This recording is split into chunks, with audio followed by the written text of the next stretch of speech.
This is the key to my very first motorcycle. And today we're gonna be buying back the motorcycle that belongs to this key. All right, so right now we are on our way to pick up my very first motorcycle. Now my brothers happen to be in the area, so I'm meeting them there. That way, if everything checks out, I can ride this bike back. So 4 years ago, when I originally bought this motorcycle, I did not know how to ride whatsoever. I'd taken the MSF course, and that's about as far as my experience with motorcycles went. So as you can expect, I stalled this bike a lot, especially at red lights, as every beginner does. I even dropped this bike right in front of my own garage. Now, despite all the rookie mistakes I made with this bike, I absolutely fell in love with it. It was light, fun, and once I got the hang of it, I told myself I'm never gonna sell this bike. However, like most bikers do, after a couple years of experience, zero skill, way too much confidence, I sold the bike to get something bigger, faster, and stronger. So after a couple of years passed, I started to realize I missed having a lightweight bike to throw into turns. That's when I thought to myself, what if I buy back that first motorcycle? Now at first I was very doubtful I'd be able to find my original bike. Beginner bikes typically have a very rough life. They're sold 8 times in 1 year, crashed, dropped, stalled, eventually put up on auction as total loss. So the likelihood of me finding this original bike in one piece still running was very low. Now, despite the odds we were facing trying to find this original bike, we got a response after 1 day. Hey, how's it going? So only 50 miles.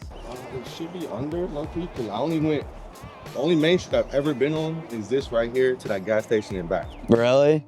Apparently this guy, when he bought the bike, he had put about 50 miles on it, couldn't really get into it, and just slapped it into storage. So everything was looking good. It was just a matter of, does this bike run? Now after some back and forth, he did let me know the battery was completely dead and we'd either need to jump it, buy some cables, get a jump box, or replace it. Not a big deal. But there was one big problem with this bike. Yes, it had been sitting for so long, it had been in storage, not a lot of miles were put on it, it wasn't crashed or claimed as a total loss. All good things, right? The only issue is with a bike sitting for that long in storage, not being started, not being ran, none of the fluids are pumping, it could open a whole new can of other issues. Yeah, that's the only thing. I completely forgot my jump box, so we're gonna try to bump start it. All right, so somehow I forgot to bring jumper cables, a jump box, anything that would help us start a bike with a dead battery.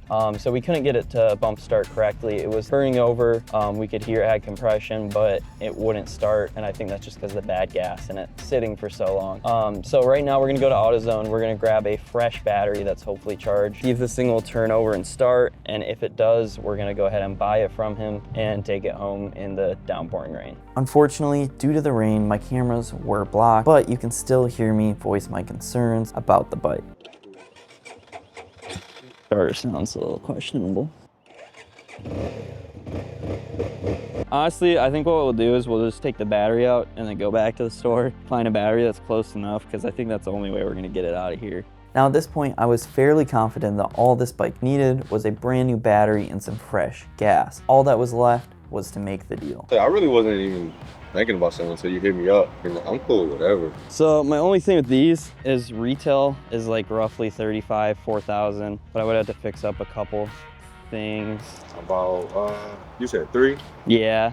I mean, really, honestly, I could take 31. I think I could do that. All right, so we got the bike started. We got some jumper cables from Walmart because we couldn't find a battery that was close enough. So anyways, we got it started, verified the odometer, everything checks out, it starts, but the gas is really old. It's like an orangish brownish color. It smells weird, especially when it's burning. So right now we're going to the store. We got to get a battery because whenever we would take the jumper off, it would instantly die, kill the bike. So there's no voltage in the battery. So we got to go get a new battery. We're gonna get some fuel stabilizer to hopefully help it run a little bit better, or at least good enough till we get to a gas station. So that's a plan now. Hopefully that works. So after driving to almost every auto parts store in the county, we finally found one that works. Well, sort of. Due to the fact that this is a Chinese motorcycle, it's still making its way to the American market. There is not a whole bunch of aftermarket support for these CF Moto machines. So did we find a battery? Yes, we did. Does it fit? Not really. So as you can see between the seat and plastics, there's a nice gap there. That is because the seat is literally just sitting on top of the battery. So the plan is I'm gonna sit on that and make sure not to stand up whatsoever. That way the seat doesn't fly off on my drive home. Luckily, it's only a 37-minute drive. Gosh, this feels so weird. After not being on this bike for almost 4 years, it definitely is nostalgic riding this thing. So the guy that bought this bike for me, he had not ridden it, except for the day he bought it, it sounds like. So he only put 50 miles on it, which means the gas was completely original. It was the last tank I put in it before selling it to him. So it's been sitting for almost 4 years. So we opened up the tank to this bike and the gas was orange. It looked terrible, it smelled terrible. It was not a good situation. So when we picked up that battery, we also picked up a whole can of seafoam, and I dumped the entire thing in to help revive this old gas, which got it running good enough. It idled, that's all that mattered. We could pull it out to get it to a gas station and fill it with a tank of premium. All right, so because this bike has been sitting for over 2 years, it is covered with dirt. The rims are disgusting. The whole bike just is very dirty. So we're gonna spend a couple minutes cleaning it up and making it look brand new. Such a skinny bike. It's literally gonna take me 43 hours to do.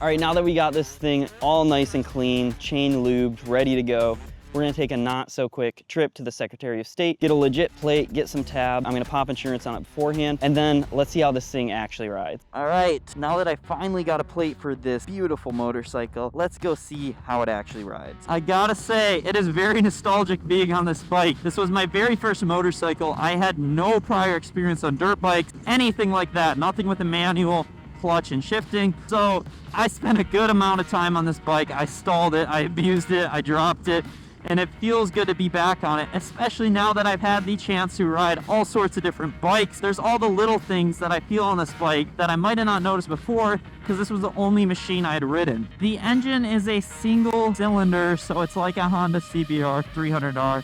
Doesn't make a lot of power, 29 horsepower at 18.7 foot-pounds of torque. Now, no, that's not a lot of power, not a lot of torque. But the really cool thing about this motorcycle, and the reason why I bought it, if you were to go get a Ninja 400, Ninja 500 R3, you're looking at 5 to 7 grand out the door, maybe more depending on the dealership. So the really cool thing about this bike is out the door, you're looking at 4 to 5 grand depending on the year, where you live, all that. So you don't have to spend as much money to get into the sport. And a lot of people starting out, they don't even know if they're gonna like it. They don't know if it's for them. They don't know if it's gonna be too scary, if they won't feel safe on a motorcycle. So they don't want to spend 7, almost 10 grand on a beginner bike. So that's what makes this bike really cool and special is out the door, 5 grand, you got a motorcycle. It might not be the most powerful bike you can buy. Yeah, there's a lot of faster bikes out there, but for the price, you get a lot with this bike. So after a good 3 to 4 years, me and my beloved beginner motorcycle were reunited. Let me know what kind of content you'd like to see on this motorcycle. Thanks for watching.